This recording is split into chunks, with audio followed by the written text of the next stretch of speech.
Ahora voy a presentar a nuestra última ponente de esta mesa, la doctora Tamara Colangui-Missanov, mexicana. Ella es directora de la Cátedra Shimón Peres por la Paz, licenciada en Derecho con maestría en Derecho Comparado y doctorado en Investigación Interdisciplinaria, profesora en la Universidad Anáhuac, cofundadora y directora de la revista Iuris Tantum de la Facultad de Derecho de la Universidad Anáhuac, autora de varias publicaciones y libros relacionados con la cultura y educación de la paz, miembro de la Fundación Arquitectos de la Paz en Estados Unidos y de la Asociación Educativa contra el Prejuicio y la Discriminación.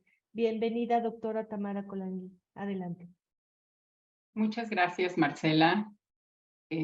Muchas gracias por la invitación y la oportunidad de poder expresar mi punto de vista. Mi labor más importante dentro de estos 25 años ha sido la educación para la paz, en donde hemos tratado de cambiar el chip de la gente para que cuando piense en paz, no piense en guerra. Yendo directamente a la relación que existe entre educar para la paz y la democracia es uno de los grandes ingredientes de educar para la paz. Entonces, para explicarles un poquito, la paz es una palabra multidisciplinaria. La podemos entender desde el punto de vista de la religión, de la fuerza, de la política, de la economía, de la filosofía, de la educación inclusive.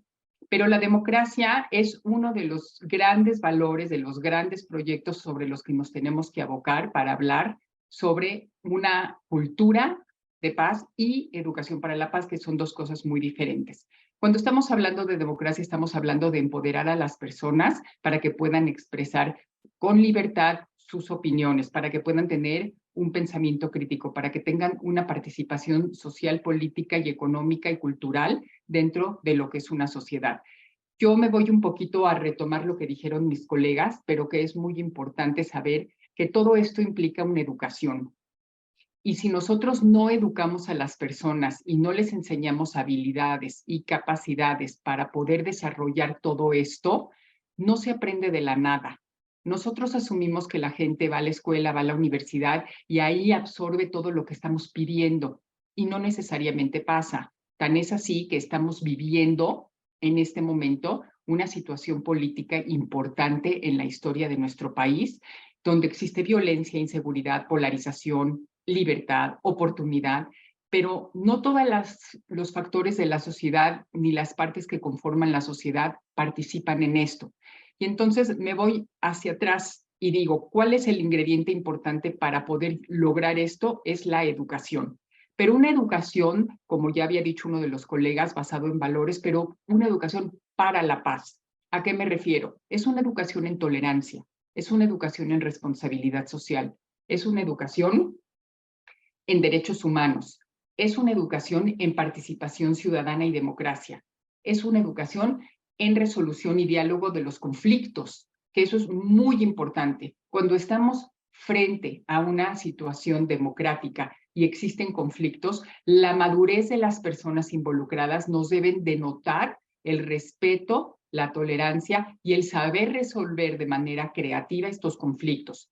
¿Eso qué quiere decir? Nos dan la pauta de decir, sí tenemos diferencias de opiniones, sí tenemos conflictos, pero existen muchísimas herramientas que nos enseñan y nos llevan a poder vivir en armonía en una sociedad, poder expresar nuestras opiniones y poder resolver de manera creativa, inteligente, nuestros conflictos. Entonces, todos estos ingredientes hacen un punto de vista holístico de lo que puede ser educar para la paz. Cuando nosotros hablamos de democracia, asumimos que esta democracia se va a dar siempre en un ámbito de cultura de la paz. Y para que todos estos elementos se confronten, desde pequeños en la educación tenemos que empoderar a los alumnos. 1, enseñarles a respetar al prójimo. 2, enseñarles a expresar sus opiniones. 3, enseñarles a que sus opiniones son valoradas en la escuela. No nada más sentarse en la clase y recibir lo que el maestro nos tiene que decir, sino que sea una interacción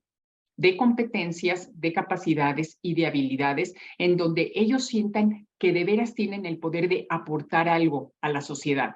Todo esto se ve reflejado en el desarrollo y crecimiento de la gente para que cuando lleguen a la universidad y tengan en sus manos el derecho de voto, se sientan empoderados para realmente querer hacerlo. Si toda la vida les enseñamos que la verdad es que no vale la pena expresar el voto porque existe pequeños grupos de poder que expresan lo que ellos quieren, manejan las cosas como ellos quieren y que últimamente la democracia no se da porque no tenemos todos una cultura democrática, entonces la gente empieza a ser apática a la participación. Y para poder hablar de democracia necesitamos participación ciudadana, pero no solo de democracia. También para poder hablar de educación para la paz y de cultura de la paz necesitamos una participación ciudadana, donde en la tolerancia vamos a respetar las diferencias, pero no quiere decir que a fuerzas queremos aceptarlas. Solamente las vamos a respetar siempre y cuando no invadan nuestro espacio. Pero sí podemos expresar nuestras opiniones y la gente que las reciba tiene que tener la madurez de aceptarlas. Cuando hablamos de valores, es muy importante saber que al hablar de valores de educación para la paz y hablar de valores de democracia, tenemos que hablar de justicia, de equidad, de no discriminación, de no violencia, de empatía, de compasión, de solidaridad, de respeto y siempre de buena voluntad. Y estos valores no solamente se aprenden en el contexto escolar, también se aprenden en el contexto del hogar, de las comunidades a las que pertenecemos. Entonces nos lleva a pensar en dos panoramas importantes, la educación formal y la educación no formal. Y esto siempre tiene que estar de la mano. Si nosotros vemos durante toda nuestra vida una participación ciudadana por parte de nuestros padres, una responsabilidad con respecto a las obligaciones que tenemos, lo vamos aprendiendo. Y esto lo llevamos al contexto escolar. O viceversa, muchas veces son los hijos los que llevan todos estos conocimientos al contexto del hogar y educan a los padres. Pero si no hay un trabajo colaborativo entre ambos sectores, no podemos esperar formación por parte de los ciudadanos. Para nosotros tener una buena democracia, tener una cultura democrática y una participación ciudadana, tenemos que educar para esto. Y la educación empieza desde chiquitos. Empieza desde que nosotros estamos en el hogar con nuestros padres. Y va creciendo de acuerdo a la educación formal y no formal. Pero también tenemos que estar muy conscientes que resolver y aprender a resolver conflictos es importante, que tener responsabilidad social en el mundo que vivimos es importante, que tener empatía sobre el prójimo es importante y preocuparnos por él, y desde todos los aspectos, desde el punto de vista empresarial.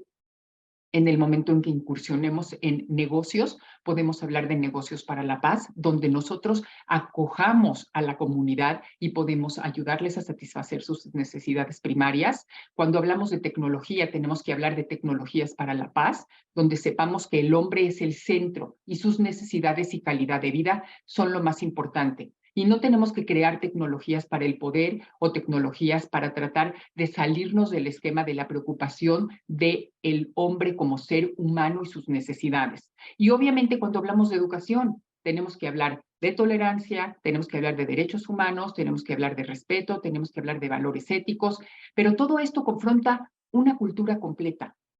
Y para querer crear ciudadanos de una sociedad competente, tenemos que trabajar en todo esto al mismo tiempo. No podemos llegar a un salón de clase, a un salón de universidad o inclusive en la vida cotidiana diaria a pedirle a la gente que cambie las estructuras y la forma de actuar si no les hemos enseñado cómo. Cuando nos quejamos de la violencia que existe hoy en día, les preguntamos a las universidades, ¿pero tú tienes materias en donde le enseñen a los alumnos a lidiar con la violencia, a lidiar con las emociones, a lidiar con el hecho de que tienen que aprender a comunicarse? Entonces no les puedes pedir que eviten la violencia porque no tienen las herramientas necesarias. Entonces, parte de mi exposición hoy en día es de veras enfatizar el hecho de que educar para la paz significa todo esto y la democracia es uno de los grandes elementos de la educación para la paz. Y todos queremos vivir en paz, todos tenemos la necesidad y todos queremos construir una cultura de la paz, cada uno desarrollándonos en el sector al que cada uno pertenece.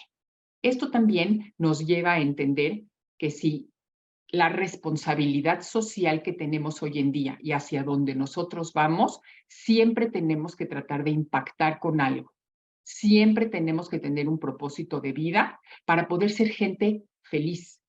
Si nosotros resolvemos nuestras necesidades básicas, tenemos un propósito de vida y somos gente que creemos y sentimos ser felices en la sociedad donde nos desenvolvemos, vamos a ser parte positiva de la democracia que vamos a construir. Entonces, todo lo que hemos dicho hasta el momento, lo que los colegas han comentado es muy importante, pero siempre tenemos que irnos a la raíz del árbol para tratar de construir y fortalecerla desde el principio, para que amarre bien en la tierra y entonces que el tronco crezca con una gran cultura de democracia y entonces las hojas puedan variarse en los distintos ramos en donde se va a impactar. Gracias. Gracias, doctora Tamara. Muy interesante. Tenemos por aquí una pregunta en el chat. Les recuerdo a todos los que están participando aquí que pueden hacernos llegar sus preguntas por esta vía. Esta pregunta es de Juan Carlos Calleros. Saludos, Gerardo, y felicidades por la presentación. Pregunta: ¿la educación en la democracia debe cumplir el precepto de poliarquía, acceso a fuentes alternas de información? ¿Cómo se cumple o no esto en el caso de gobiernos que buscan adoctrinar antes de educar? Ejemplo, debate actual sobre libros de texto gratuitos en la educación primaria. Adelante, Gerardo Martínez Vara. Y para la doctora Colangui. Felicidades, doctora Colangui. Es necesario socializar el concepto de la democracia y no que la acaparan los partidos políticos. Mucha gente nace y muere sin saber que vivió en una democracia y su voto fue mecánico. Creo que se debería obligar a que el conocimiento de la democracia se incluyera en la educación formal a todos los niveles, como los aspectos ambientales. Esta es de Marcela Bendaño. Adelante, doctor Gerardo Martínez Vara y doctora Colangui con estos comentarios de quienes nos siguen en estas plataformas. Bien, muchas gracias, Marciana, muy amable. Cierto, el doctor Calleros nos pone el dedo en la llaga acerca de tener la oportunidad de consultar fuentes alternas, no solamente las fuentes oficiales, y efectivamente el debate que se ha generado en las últimas semanas en torno a los libros de texto gratuito que tiene el gobierno mexicano, pues evidentemente nos pone de muestra esta gran polémica, ¿no? Este debate acerca de qué es en realidad lo que se está llevando a cabo, proponer un adoctrinamiento o proponer, sí, un modelo educativo. Claro que hay una serie de cuestiones, yo honestamente no creo que sea tan adoctrinante la parte de los libros de texto. La oportunidad que he tenido de revisar algunos de ellos, no he revisado la totalidad, pues cierto, parten de una idea de beneficio colectivo, no tanto la idea del comunismo, ¿sí? Obviamente hay errores, muchos errores que se pueden resolver, pero efectivamente creo que una de las principales facetas de educar, ¿sí?, en la democracia es tener la oportunidad de consultar diferentes fuentes, ¿no?, que no sean oficiales. Obviamente contrastar las ideas, complementar las visiones, cambiar interpretaciones y por supuesto hacer pleno ejercicio de una participación efectiva, propositiva, crítica.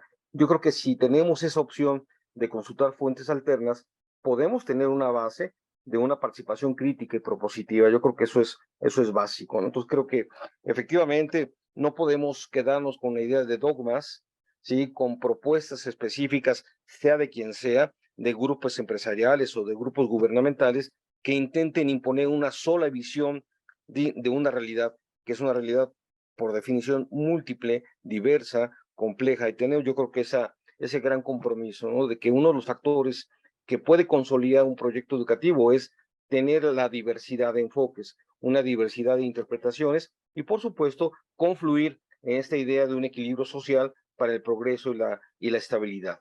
Ese es mi punto de vista. Y gracias, Juan Carlos, por la pregunta. Muchas gracias.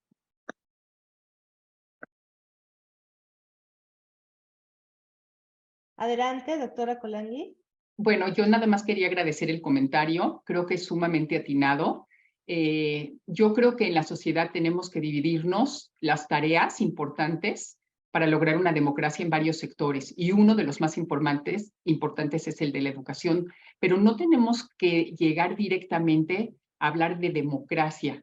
Tenemos que enseñar a través de ejemplos y experiencias, porque educar para la paz así se enseña, a través de ejemplos y experiencias personales. Hay una organización en Estados Unidos que se llama Facing History and Ourselves, en donde ellos toman elementos y toman experiencias históricas del mundo y los analizan y ven cómo reaccionaban la gente, qué herramientas se utilizaron para resolverlos, y eso nos hace entender y crearnos un conocimiento y un pensamiento crítico. Aquí la clave más importante es tener un pensamiento crítico. Si nosotros logramos educar de tal manera que la gente tenga esa necesidad de investigar, como dice aquí el doctor Martínez, con respecto a los libros, si la gente de veras tiene la necesidad no de replicar este tweet que le mandaron sin ni siquiera saber si es verdad, sino ir a las fuentes y comprobar lo que les están diciendo, vamos a ganar muchísimo terreno, pero para eso tenemos que crear esa curiosidad. Para eso tenemos que enseñarles a tener esta necesidad de pensamientos críticos. En Estados Unidos también y en varios países del mundo lo que están haciendo es enseñarle a los alumnos de educación básica y educación superior cómo discernir todas estas informaciones que llegan a través de las redes sociales, cómo saber qué es lo que realmente es creíble y qué es lo que no es creíble. Muchas veces la apatía nos lleva a creer todo lo que recibimos y así se manipula, no solamente con un libro de texto, sino con muchas otras herramientas que la sociedad está utilizando hoy en día. Entonces, lo que tenemos que hacer es ayudar y entregar estas herramientas y capacitaciones para decirle, esto que te están mandando no es real, no es verídico, no es fidedigno, deséchalo, no lo compartas. Y todo esto se hace a través de educar. Y sí existen organizaciones y existen programas específicos que nos ayudan a todo esto. Entonces es un poquito de rascarle para ayudarnos a ayudar a los demás a entender en dónde vivimos, el mundo en el que vamos a desarrollar y hacia dónde queremos ir. Y con eso tenemos resuelta la democracia. Muchísimas gracias a nuestros 3 ponentes de esta mesa. Fantásticas presentaciones muy enriquecedoras que involucran el fortalecimiento de la democracia y su relación con la participación ciudadana, con la educación en la democracia y en la paz, desde la raíz, como bien dijo la doctora Tamara. De verdad, muchísimas gracias. Nosotros muy honrados de tenerlos aquí en esta discusión.